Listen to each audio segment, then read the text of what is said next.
Hey everyone, welcome to CLAT point and let's start आज का the Hindu news discussion. बीते कुछ दिन अभी क्लास नहीं हुई थी, पर मैंने आपको लास्ट सेशन में बता ही दिया था कि 2-3 दिन का भी मैं कहीं बाहर जा रहा था, इस वजह से क्लासेस नहीं ले पा रहा था। तो ठीक है, फिर शुरू करते हैं हमारा आज का सेशन। और काफ़ी कुछ है पढ़ने के लिए, काफ़ी कुछ है सीखने के लिए। आगे बढ़ेंगे उससे पहले क्लैट 2024 के लिए हमारा क्रैश कोर्स जो है वो शुरू हो चुका है। 17,999 इज़ द कॉस्ट। और अगर आप क्लैट 2025 की तैयारी करना चाहते हैं देन हमारा 2 ईयर्स का फीस 32,999 रुपीज़ ओनली है। क्लैट का अगर आप मॉक्स लेना चाहते हैं then it will cost you 2,999, 35 plus mocks हैं। अगर आप एनएलसेट के मॉक्स चाहते हैं then you can also purchase from our app. And NLSAT का हमारा प्रारंभ बैच है, अगर आप इसमें भी इनरोल करना चाहते हैं तो डिस्क्रिप्शन से आपको हमारी ऐप डाउनलोड करनी है एंड सारी डिटेल आपको मिल जाएगी। देखो, आप जिस भी कोर्स में इनरोल करना चाहते हो एक बार एप्लीकेशन डाउनलोड करो, वहाँ पे आपको डेमो डिटेल सारी चीज़ें मिलेंगी। और अगर कोई डाउट आता है तो हमारी टीम का कॉन्टैक्ट नंबर भी है, आप कॉन्टैक्ट करके उस कोर्स के बारे में ज़्यादा जानकारी लेना चाहें तो वो भी कर सकते हैं। ठीक है, तो कोई परेशानी की बात नहीं है। आगे बढ़ेंगे। सबसे पहले देखो, आज की जो न्यूज़ है वो है 14 state yet to join education scheme. क्या है ये मामला? देखो, प्राइम मिनिस्टर मोदी जी के द्वारा एक ना स्कीम लॉन्च करी गई है, या फिर आप बोल सकते हो कि जो हमारी अभी गवर्नमेंट है उनके द्वारा एक स्कीम लॉन्च करी गई है जिसका नाम है प्रधानमंत्री उच्चतर शिक्षा अभियान, पीएम उषा। तो उसी में ना उसको इम्प्लीमेंट करने के लिए स्टेट्स की कंसेंट चाहिए रहती है। उसमें कुछ स्टेट्स चुने गए हैं।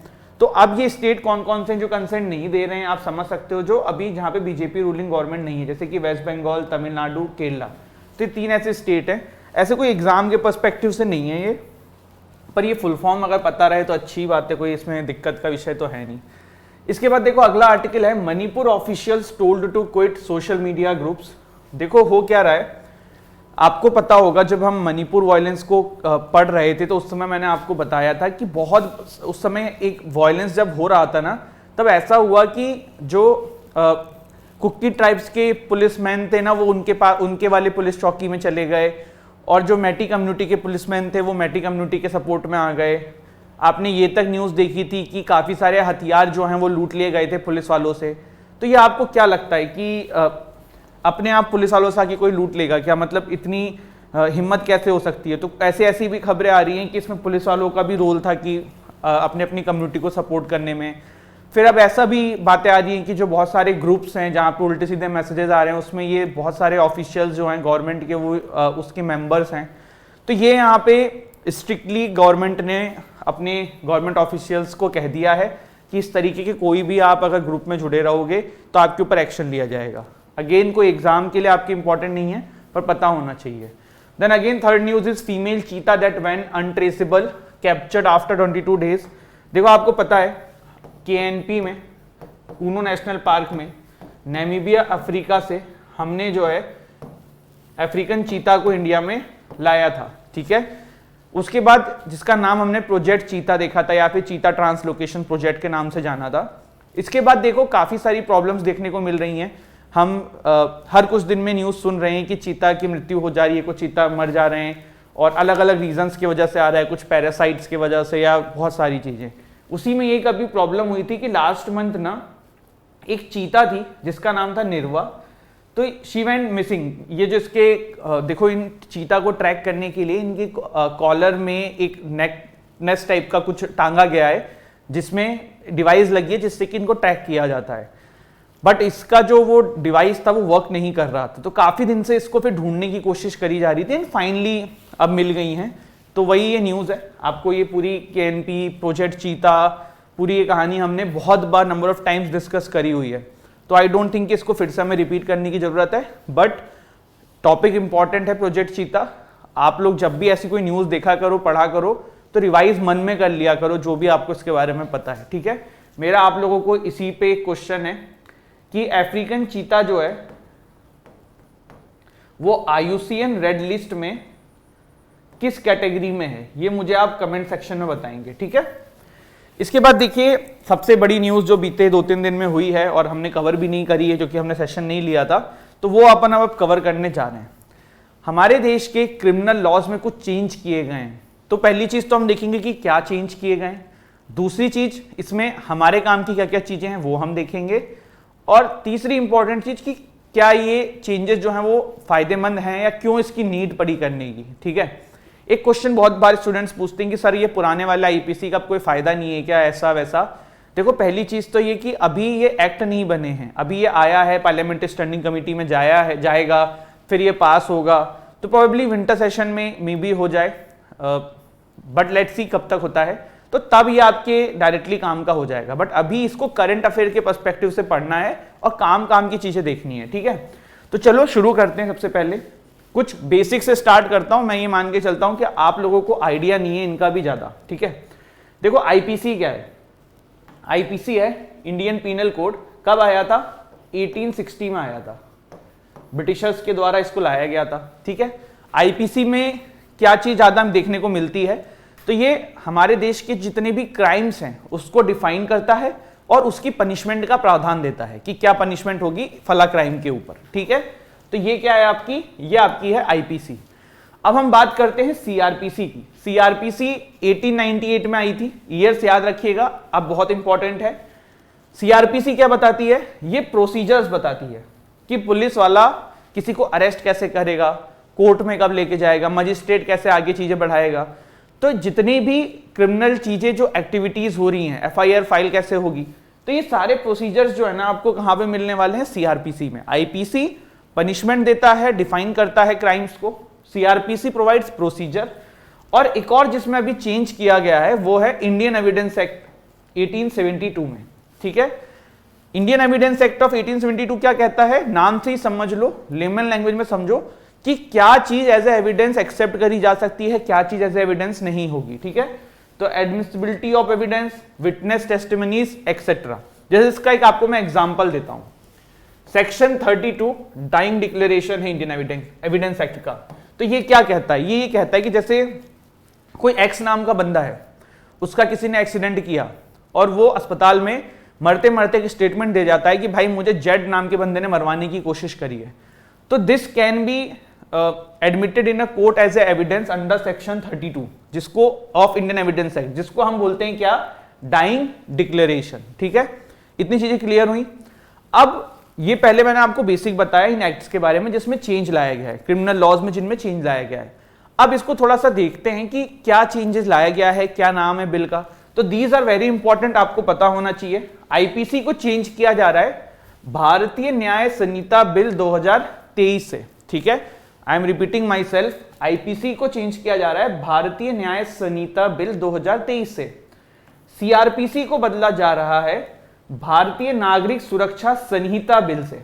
ठीक है, मैं फिर से रिपीट कर रहा हूं, भारतीय नागरिक सुरक्षा संहिता बिल 2023 से। और इंडियन एविडेंस एक्ट को बदला जा रहा है भारतीय साक्ष्य बिल 2023 से। ये तीनों नाम आपके हाथों मतलब बिल्कुल पॉइंट्स पे होने चाहिए कि आपको पता होने चाहिए तीनों नाम, और इसमें कंफ्यूज नहीं होना। देखो ये तो आप समझ जाओगे, साक्ष्य का मतलब भी एविडेंस होता है हिंदी में, मतलब एविडेंस की हिंदी मीनिंग साक्ष्य है, तो एविडेंस वाला तो आप समझ लोगे, एमसीक्यू है, लगा जाओगे। बट ये दोनों में आप कंफ्यूज हो सकते हो, तो यहां पे आप कंफ्यूज ना हो इसके लिए मैंने आपको बोला है थोड़ा सा टेक्निक समझ लेना। नायक मूवी जानते हो? नायक मूवी आई थी अनिल कपूर की। ठीक है, तो भारतीय न्याय संहिता बिल 2023 नायक से कनेक्ट कर लो। नायक मूवी में उसने सारे क्रिमिनल्स को पकड़ के जेल में डाला था, तो इंडियन पीनल कोड से जान लो। ठीक है, अब ये आप अपने हिसाब से कर सकते हो। ये मैंने आपको एक एग्जांपल दिया है। देखो एमसीक्यू पेपर में ये बहुत अच्छा होता है कि आपको कुछ लिखना नहीं होता, मन से नहीं लिख के आना है। तो अगर आपको ऑप्शंस सही मिलेंगे आप लगा दोगे, अगर आपको थोड़ा बहुत भी कनेक्टेड है। तो इसीलिए है कि थोड़ा ट्रिक टेक्निक्स यूज किया करो, बट इनको याद कर लो। और वैसे भी आपको ये वैसे पूरे नाम से भी याद होने चाहिए, क्योंकि फ्यूचर में जब आप लोग लॉ करेंगे ना, तो आज नहीं तो कल ये आना ही है। तो आप लोगों को अब ये पढ़ना है, हम लोगों ने ये पढ़ा है लेकिन आपको ये पढ़ना है, तो यू शुड नो कि इनके नाम क्या है। ठीक है, इसके बाद क्यों ये लाया गया है, इसमें देखो एक चीज और आप लोग नोट कर लेना। आप लोगों ने एक अभी सोशल मीडिया पे पिक्चर्स वायरल हो रही है ना कि पुराने आईपीसी में इतने सेक्शंस थे, नए इसमें इतने हैं, पुराने सीआरपीसी में इतने थे, नए में इतने हैं, इंडियन एविडेंस एक्ट में इतने थे, अब इतने हैं। वो मैंने इमेज यहाँ पे लगाना भूल गया हूँ, वो आप इसी समय नोट कर लेना। इस टॉपिक के अंदर आपका काम हो जाएगा, आपको और कुछ करने की जरूरत नहीं है इस टॉपिक में, जितना मैं करवा रहा हूं उसके अलावा। शिफ्ट फ्रॉम, अब इसमें क्यों किया गया है, वाई, क्या रीजन पड़ा है? तो पहली चीज तो देखो, हमारी गवर्नमेंट ने बोला है कि हम इसको इसलिए लेके आ रहे हैं कि पुराने जो लॉज थे ना, उनका फोकस पनिशमेंट पे था, हमारा फोकस जस्टिस पे है। देखो होता क्या था कि जो विक्टिम था ना, जिसके साथ क्राइम हुआ है, उसको कोई फायदा नहीं होता था, उसके लिए कोई प्रावधान नहीं होते थे। मतलब उसको जो फाइन मिलता था उसको वो भी कम मिलता था, और मतलब बहुत सारी चीजें, जैसे कंपनसेशन, मतलब मैं फाइन बोल रहा हूँ, जो देखो सामने वाले से फाइन लेंगे उसको कंपनसेशन करेंगे। तो कहने का मतलब गवर्नमेंट का ये कि पहले ना पनिशमेंट में फोकस था, बट अब हम जस्टिस पे फोकस कर रहे हैं।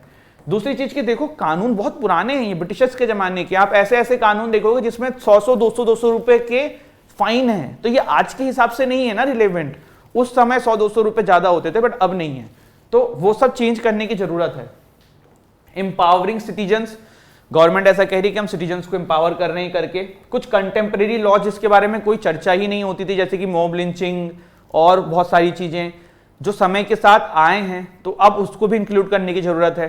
सेडिशन जैसे लॉ की जानने की जरूरत है। सेडिशन की अपनी कहानी है, ब्रिटिशर्स उसको इसलिए लेके आए थे कि वो इंडियंस को तंग कर सके, इंडियंस उनके अगेंस्ट में ना बोल सके। फिर आजादी के बाद भी हम सेडिशन लॉ चला रहे हैं, तो ये एक बहुत अपने आप में चिंता का विषय था। तो ये भी यहाँ पे एक रीजन था, ठीक है। इसके बाद इनहैंसिंग अकाउंटेबिलिटी, अकाउंटेबिलिटी इनहैंस की जाए कि भाई चीजें बेटर करी जा सकें, पुलिस वाले रिस्पॉन्सिबल बने। अगर एक फिक्स टाइमलाइन दी जाए कि इतने के अंदर आपको चार्जशीट फाइल करनी है, इतने के अंदर आपको एफआईआर फाइल करनी है, प्रोसेस प्रॉपर लिखा हो, वरना जो लूप होल्स थे उसका फायदा उठा के पुलिस वाले हैं या फिर और भी जो गवर्नमेंट ऑफिशियल्स हैं वो मजे ले आते थे। मॉडर्नाइजिंग प्रोसीजर, आप लोगों ने अगर तलवार मूवी जो है जिसमें इरफान खान ने एक्टिंग करी है, मुझे नाम एग्जैक्टली याद नहीं मूवी का क्या है, आई थिंक यही होगा, या फिर इसकी अगर आपने कहानी भी पढ़ी होगी पूरी, तो इस पूरी कहानी के अंदर ना एक चीज आपको समझ में आएगी कि वो जो रात थी ना, जिस दिन ये इंसिडेंट हुआ था, नेक्स्ट जब पुलिस वाली आई थी, पुलिस वाले आए थे वहां पे, तो छत के ऊपर, रूफ के ऊपर जो क्रिमिनल था ना, उसके ब्लड सैंपल्स थे पूरे पाइप के ऊपर। पर पुलिस इतनी मॉडर्न नहीं थी उस समय, आप कह सकते हो कि ये नासमझी है उस समय के पुलिस ऑफिसर्स की। उन्होंने ना उसको फॉरेंसिक जांच के लिए टेस्ट ही नहीं कराया, और जब तक वो कराने की सोचते, उस दिन बारिश हो गई और वो सारा ब्लड जो है वो धुल गया। तो कहने का मतलब है कि आज तक क्वेश्चन में है कि उसका क्रिमिनल कौन है, किसने वो चीज करी है, अलग अलग थ्योरीज हैं, ठीक है। बट एक्चुअल में उसी दिन पुलिस वो बंदा पकड़ा जाता जिसने वो चीज किया था, अगर वहां पे वो चीज हो जाती। तो फॉरेंसिक चीजों की बहुत जरूरत है, तो मॉडर्नाइजिंग प्रोसीजर करने की बात कर रहे हैं। प्रोमोटिंग फेयर ट्रायल, जैसे कि कोई बंदा भाई क्राइम करके फरार हो गया है, तो अब ये नहीं कि केस बंद हो जाएगा, उसके बिना भी ट्रायल चलेगा, तो ये प्रोमोटिंग फेयर ट्रायल की बात हो रहा है। कन्विक्शन रेट बढ़ाने की बात हो रही है।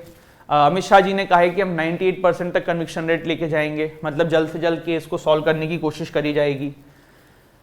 जनता के मन में ट्रस्ट को रिस्टोर किया करने की पूरी प्रयास किया जा रहा है, ये सब करके। तो ये कुछ कारण है जो गवर्नमेंट ने दिया है। अब फिलहाल ये बिल का क्या है, तो देखो अभी ये बिल आया है, ठीक है। ये बिल अब रेफर हुआ है किसको, पार्लियामेंट्री स्टैंडिंग कमेटी को। पार्लियामेंट्री स्टैंडिंग कमेटी क्या करती है, जो डिफरेंट स्टेक होल्डर्स होते हैं, जैसे कि जजेस हो गए, जनता हो गए, वकील हो गए, और भी लोग हो गए, सबके इनपुट लेगी। इनपुट लेने के बाद जो भी नए सजेशंस आएंगे, वो सजेशंस के साथ गवर्नमेंट को ये भेजा जाएगा, और फिर गवर्नमेंट चाहेगी तब उस बिल को आगे पास करा सकती है, और फिर वो एक्ट बन सकता है, और उसके बाद वो हमारे देश में आ सकता है। इसमें एक क्वेश्चन आपके एग्जाम में आ सकता है कि लोकसभा और राज्यसभा में इसको मतलब पास करने के लिए किस मेजॉरिटी की जरूरत है, तो जवाब है सिंपल मेजॉरिटी। ये ध्यान रखना, बहुत इंपॉर्टेंट चीज आपको बता रहा हूं मैं। Government need only simple majority. अब सिंपल मेजॉरिटी क्या होता है, ये थोड़ा गूगल करके नोट कर लेना, वरना किसी और सेशन में मैं आपको बता दूंगा। बट ये सिंपल, देखो ये इसलिए नहीं बता रहा हूं क्योंकि ये सब ऑलरेडी हमने किया हुआ है। आपने पॉलिटी भी पढ़ी होगी ना, तो वहां भी आपको बहुत सिंपल से बताते हैं जो कुछ मेजॉरिटीज चाहिए होती है। Simple majority is one of them constitution के अंदर। तो सिंपल मेजॉरिटी की नीड है लोकसभा एंड राज्यसभा में इस बिल को पास करने के लिए एंड एक्ट बनाने के लिए, ठीक है। क्लियर हो गई बात, कोई डाउट है आप लोगों को इसमें? देखो अमित शाह जी ने जब इसको पेश किया तो कुछ बातें कही थी। अमर उजाला की ये पिक्चर है, मैं आपके साथ बता देता हूं। जैसे कि भगोड़ों के खिलाफ सख्त होगा कानून, अपराध स्थल पर फॉरेंसिक टीम का जाना अनिवार्य होगा, नाबालिग से दुष्कर्म के मामले मौत की सजा का होगा प्रावधान, देशद्रोह कानून होगा निरस्त, सेडिशन की बात हो रही है, मॉब लिंचिंग के खिलाफ बनेगा कानून, सरकारी कर्मचारी के खिलाफ मुकदमा चलाने के तय समय में मिलेगी मंजूरी। देखो गवर्नमेंट एम्प्लॉय के ऊपर अगर कोई केस करता है ना तो उसके लिए परमिशन लेनी पड़ती है, एक प्रोसेस है, पर उसमें बहुत टाइम लग जाता है। तो वही बोला जा रहा है कि अब नहीं होगा ऐसा, एक फिक्स टाइम मिलेगा आपको, उसके अंदर जल्द से आपको परमिशन मिल जाएगी। तो ये कुछ बातें यहाँ पे इनके द्वारा कही गई हैं। इसके बाद देखो एक और अभी 3-4 दिन पहले जो है न्यूज़ बहुत चर्चा में है, वो है बुलडोजर जस्टिस। क्या हो रहा है, देखो अभी नूह में हरियाणा में घटना घटी थी, उसके बाद काफ़ी सारे लोगों का घर जो है बुलडोजर से तुड़वा दिया गया। ऑल्दो सुप्रीम कोर्ट का इसके ऊपर एक कानून है कि आप प्रॉपर नोटिस सर्व किए बिना किसी का घर नहीं तोड़वा सकते हो। क्यों किया जा रहा है ये डेटरेंस क्रिएट करने के लिए किया जा रहा है सरकार के द्वारा कि भाई तुम कल को दंगा करोगे घर टूट जाएगा। तो ये नोटिस जो सुप्रीम कोर्ट का एक कानून है, सुप्रीम कोर्ट ने जो कहा हुआ है, तो उसको कैसे किया जाता है। देखो ऐसी भी खबरें आती हैं कि बैक डेट नोटिस भेज दिया जाता है और उसी समय नोटिस सर्व करके घर उड़ा दिया जा रहा है। तो ये सारी चीजें देखने को मिल रही है। आप लोगों का इसके ऊपर क्या ओपिनियन है जरूर बताइएगा। ये एग्जाम न्यूज में था, कुछ ऐसा इसमें डिस्कस करने लायक है नहीं। इसके बाद देखो एक और छोटी सी न्यूज है, देख लेते हैं। चंडीगढ़ के अंदर ना भाई IAS जो हैं वो गए थे एक, तो उन्होंने दिल्ली के ट्रिप पे, चंडीगढ़ से दिल्ली के ट्रिप पे लाख रुपए से ज्यादा खर्च कर दिया। बिजनेस क्लास की फ्लाइट से गए और उसके बाद वहां 5 स्टार होटल में रुके, ये सारी चीजें करी उन्होंने। उसके बाद चंडीगढ़ एडमिनिस्ट्रेशन ने एक नियम निकाला है कि भाई कोई भी जाएगा तो ट्रेन से जा सकता है, मैक्सिमम AC ट्रेन का जो भी कोच होगा, और वहां पे जो सरकारी भवन है उसमें ही गेस्ट बन के रह सकते हैं, मतलब वहीं पे रूम बुक कर सकते हैं। अब ये देखो न्यूज मैंने क्यों डिस्कस करी, एग्जाम के लिए नहीं है, लेकिन आपको ये बात देखो बहुत सिंपल सी कि हम सभी लोग टैक्स देते हैं। आप बोलोगे सर हम तो बच्चे, हम टैक्स नहीं देते। भाई चॉकलेट खरीदते हो उस पर भी टैक्स देते हो, है ना, इनडायरेक्ट टैक्स जो होता है। तो कहने का मतलब ये है कि जो आप टैक्स देते हो ना, हम क्या चाहते हैं कि सही जगह पे यूज हो, पर किसी एक IAS के अय्याशी में यूज हो, ये हम नहीं चाहते हैं। तो ये वहां पे ये देखने को मिला, तो उसी के ऊपर ये न्यूज थी, ये मैंने आपको बता दिया है। तो ये था हमारा सारा चीज। मेन जो ये कानून वाला जो मैंने आपको बताया जो चेंज हुए हैं, ये पूरा आपका कंप्लीट है, यहीं पर टॉपिक, आपको कुछ भी और अलग से करने की जरूरत नहीं है। एक चीज जो मैंने करने को बोली है कि अलग अलग सेक्शंस कितने कितने थे, वो इसी में आप नोट कर लेना, ठीक है। तो ये था हमारा आज का सेशन। एंड एग्जाम्स जो हैं आपके अब और पास आते जा रहे हैं, तो थोड़ा मेहनत अपनी और बढ़ाओ, जितना भी एफर्ट डालते हो उसको थोड़ा सा और बढ़ाने की कोशिश करो, अपना 101% दो। एंड आई होप आप लोग दे भी रहे होंगे। That's it, thank you so much. जय हिंद, जय भारत।